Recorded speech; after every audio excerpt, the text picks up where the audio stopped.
हरे कृष्णा। दीपावली का पर्व यानी वर्ष में आने वाला सबसे बड़ा त्यौहार या पर्व सिर्फ धार्मिक दृष्टि से ही नहीं, पारिवारिक, सामाजिक और आध्यात्मिक दृष्टि से भी अत्यंत महत्वपूर्ण पर्व है।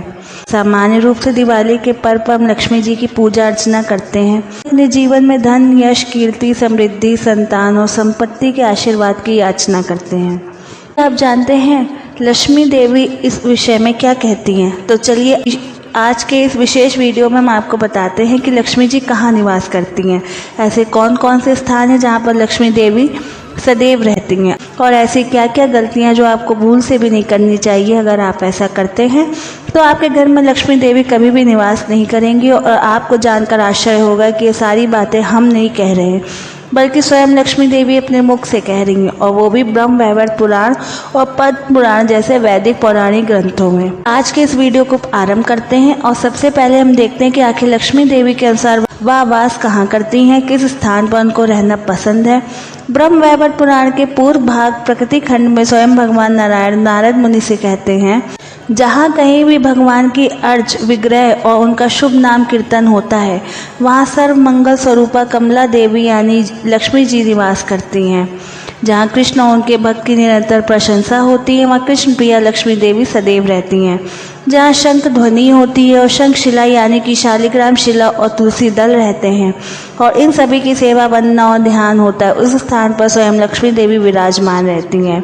इसे ब्रह्म वैवर्त पुराण में अब लक्ष्मी देवी स्वयं एक ब्राह्मण से कहती हैं, हे द्विजवृंद, तुम लोगों की आज्ञा से मैं देवों के घर जा रही हूँ, लेकिन भारत में जिन लोगों के यहाँ मैं नहीं जाऊंगी वह मैं तुम्हें बता रही हूँ। सुनो, पुण्यवान के घर मैं सुस्त्रा होकर निवास करूंगी और उत्तम नीति मार्ग से चलने वाले गृहस्थ और राजाओं के यहाँ रहकर पुत्र की भांति उनका पालन करूंगी। तो इस प्रकार लक्ष्मी देवी ने या तो बता दिया कि वह कहाँ पर रहती हैं, लेकिन अब सबसे महत्वपूर्ण बात यह है कि वह कहाँ नहीं जाती। यह जानना हमारे लिए अत्यंत आवश्यक है। तो इस विषय में भी लक्ष्मी देवी स्वयं बताती हैं, हे विप्रो, मैं आप सभी की आज्ञा से देवताओं के घर जाऊंगी, लेकिन भारतवर्ष में जिन जिन के घर मैं नहीं जाऊंगी अब उनका विवरण सुनिए। पुण्यात्मा, गृहस्थ और उत्तम नीति के जानकार नरेशों के घर में तो मैं स्थिर रूप से निवास करूंगी और पुत्र की भांति उनकी रक्षा करूंगी, लेकिन जिसके प्रति उसके गुरु देवता, माता पिता, भाई बंधु, अतिथि और पितृ लोग रुष्ट हो जाएंगे, उसके घर मैं नहीं जाऊंगी।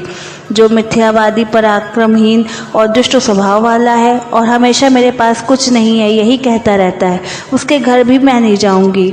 सत्यहीन, धरोहर हड़प कर लेने वाली, झूठी गवाही देने वाला, विश्वासघाती और कृतज्ञ है, उसके गृह में मैं नहीं जाऊंगी। जो चिंताग्रस्त, भयभीत, शत्रु के चंगुल में फंसा हुआ महान पापी, कर्जदार है और अत्यंत कृपण है, ऐसे पापियों के घर भी मैं नहीं जाऊंगी। जो दीक्षाहीन है, शोकार्त रहता है, मंदबुद्धि है और हमेशा अपनी स्त्री के वश में रहने वाला है, और जो उल्टा स्त्री का पति अथवा पुत्र है, उसके घर में मैं कभी निवास नहीं करूंगी।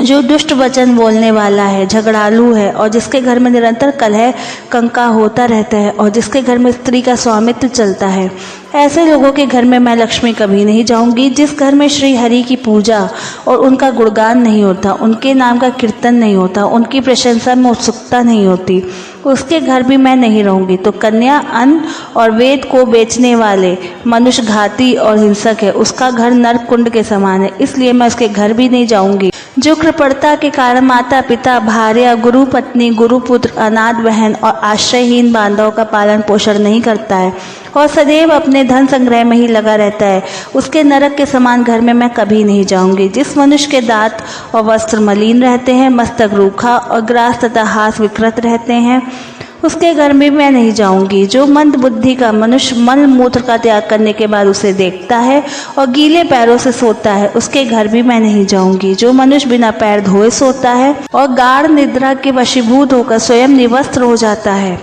और संध्या काल तथा दिन में शयन करता है, ऐसे पापी और निम्न मनुष्य के घर भी मैं नहीं जाऊंगी। जो सबसे पहले अपने मस्तक पर तेल लगाकर उसके बाद उस तेल से अपने शरीर के अन्य अंगों को स्पर्श करता है और सारे शरीर में लगाता है, उसके घर भी मैं नहीं जाऊंगी। जो मस्तक और शरीर में तेल लगाकर मलमूत्र का त्याग करता है, नमस्कार करता है, पुष्प तोड़ कर लाता है, उसके घर भी मैं नहीं जाऊंगी। जो अपने नखों से तृण तोड़ता है, नखों से भूमि को रेड़ता है और जिसके शरीर और पैर में मैल जमा रहता है, उसके घर भी मैं नहीं जाऊंगी। जो अपने द्वारा अथवा पराये द्वारा दी गई ब्राह्मण की और देवता की वृत्ति का अपहरण करता है वह भले ही ज्ञानशल क्यों ना हो, लेकिन मैं उसके घर नहीं जाऊंगी। जो मूर्ख व्यक्ति कर्म करवाने के बाद दक्षिणा नहीं देता वो शठ पापी और पुण्यहीन है, उसके घर भी मैं नहीं जाऊंगी। जो मंत्र विद्या यानी झाड़ फूक से अपनी आजीविका चलाता है, जो पुरोहित है, वैद्य है, रसोइया है, देवल यानी कि वेतन लेकर मूर्ति की पूजा करता है, उसके घर भी मैं नहीं जाऊंगी। जो क्रोधवश विवाह अथवा धर्मकार को काट देता है और जो दिन में स्त्री के साथ संग करता है, ऐसे लोगों के घर भी मैं नहीं जाऊंगी।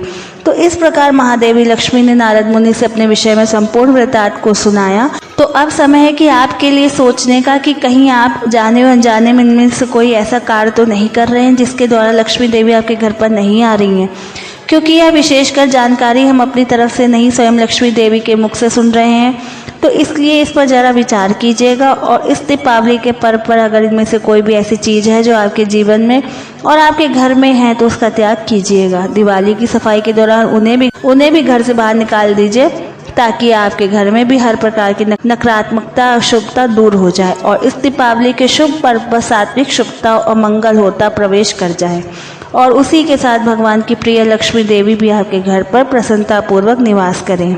इसी प्रार्थना और शुभेच्छा के साथ आज की इस वीडियो को हम यहीं पे विराम देते हैं। अगर आपको यह वीडियो पसंद आया हो तो प्लीज़ लाइक शेयर सब्सक्राइब कीजिए। Thank you. हरे कृष्णा।